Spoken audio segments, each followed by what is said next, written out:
All Tomorrows, a speculative zoology masterpiece. How would you respond if you met a double-headed snake and one head vomited out half a lizard so it could touch and speak to you? Why did the Asteromorph descendants miss the opportunity of dropping a Back to the Hood album when they got back to Earth? Because C.M. Koseman created this alien author by writing about it, and this alien author documented Koseman's existence as a human, did he technically write an autobiography from the perspective of an alien creature? All this and more on In the Snake. In the Snake. In the Snake.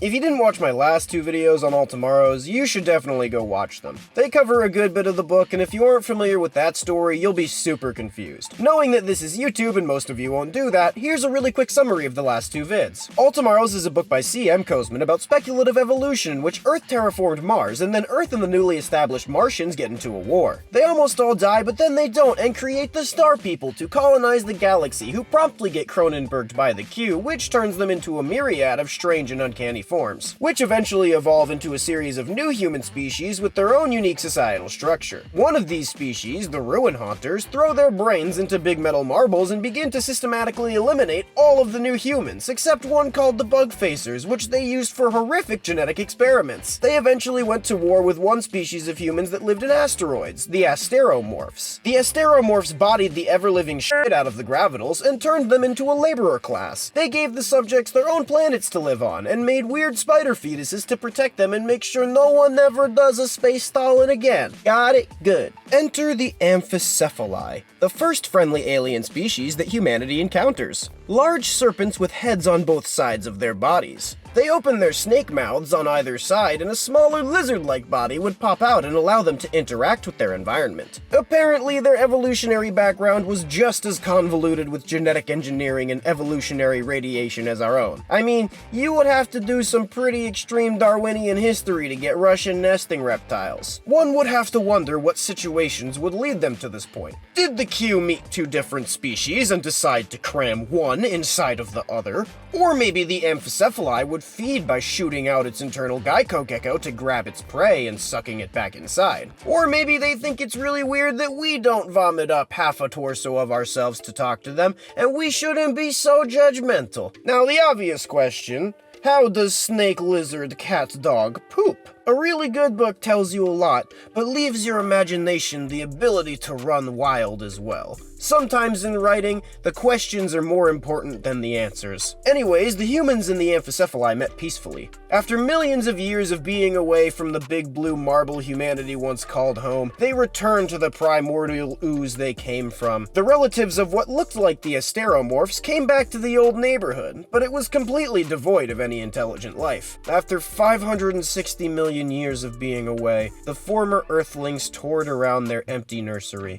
reminiscing about their ancestral past. The first thing I ask about any story is who is telling you all of this. It's always important to ask where your information is coming from. It gives the information grander context, and sometimes tells you more than the information itself. Well, this book was written by C.M. Koseman, aka Nemo Ramjet, but this literature exists both in reality and in the universe of the book itself. Within the worlds of All Tomorrows, this is the author. To answer your first question, no. Koseman's persona is not a descendant of humanity. Humans aren't currently in the known universe right now, so we know it's not human. We theorize that they either went extinct or ascended into a higher state of being. However, seeing its poetic language, this being has something similar to what we would consider humanity in its mind. Physiologically, it appears to have what looks like a compound eye dead center in its face. It has a few polyp structures around its face as well. They could possibly be ears or some weird form of vocalization pouch, or glands, or anything really. It's impossible to know what purpose an alien organ serves with little to no context of its environment or evolutionary history. The world it called home and the environment it came from are a mystery. It also has an appendage with finger-like structures for fondling its environment. It's not clear from this illustration how this being would move, or if it would move at all. My theories are that from the structure of its body, I would bet it either has some insectoid-esque legs similar to its torso-stemming appendage, or moves with a muscular foot like a snail. Or maybe it's rooted into the ground like a tree and just doesn't move at all. Humanity's history was undercovered by this lone researcher who we know know very little about, which raises the question, would the story of humanity be affected by who's telling it? This is something we will never know, especially seeing as how none of us will ever be able to see a real human. Thank God humans aren't actually real. I don't know what I'd do if I ever saw one. Some of the things that I've heard that they've done really scare me. The reason this book became such a meme in the first place is because it's so weirdly relatable. You might not be able to see it just by looking at them,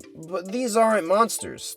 They're people. The snake people might not have arms or legs, but they have art and culture. The satyriacs might look like a velociraptor, but they still party harder than any human I've known. Sauro sapiens might not come from Homo sapiens, but they're still sapient. In a way, you don't even have to be human to be human. With these themes in mind, I'ma make a body horror speculative zoology fan creature. These are the Puddle People. They were corrupted by the Q, and they no longer have a skeleton. Since all of their organs are encased in only an incredibly thin translucent skin membrane, they're incredibly vulnerable to damage. They have one large hand-like appendage that they control by pumping blood into it to move it with hydrodynamics, quite similar to how a regular human erect dick would work. The ones that stayed on the surface of the planet quickly died, and the only survivors lived underground in caves. They moved by displacing their organs and pushing themselves in a certain direction with the same hydrodynamic force. They would adapt to make their own light in this new dark world with bioluminescent blood that would light up their skins like a fleshy lantern. They would flash in patterns to communicate, express emotion, and they would even seem to do it in rhythmic patterns, almost like a visual music. They shared stories, decorated their temporary fleeting walls with art made from vomiting up their own glowing blood, and they were human. They were eventually crushed by tectonic plates in a similar fate to the blind folk,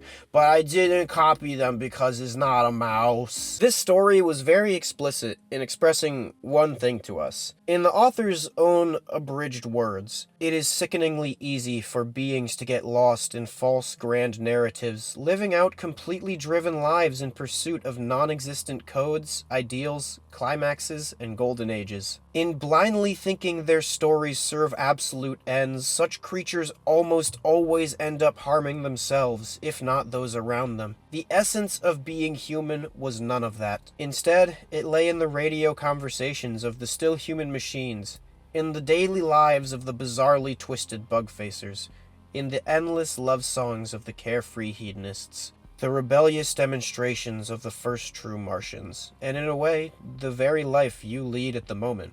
What you do today influences tomorrow, not the other way around. Love today, and seize all tomorrows. If you like this video, you should subscribe with all notifications enabled, like, comment, and just do everything you can to please keep boosting my robot good boy points. This is like the 4th Spec-Zoo video I've done in a row. I'll keep doing whatever you guys vote for, I guess. I don't know, or maybe I won't. Let's see. Anyways, I want to thank @Supik and @Noah Westenberger for their continued support and artistic talents throughout this series. They drew a lot of things for me in the Spec-Zoo series, and you should go check out their pages. Anyways, I'm going to be involved in an All Tomorrow's super collaboration animated documentary-esque thing that we're still planning out with a ton of these people, and you should check it out. Actually, checking it out, it's mandatory now. Yeah. We got some pretty dope pieces of fan art. Thank you. If you want to send in fan art, please send it to this address. As always, like, subbing at the bell, and I will see you all in hell.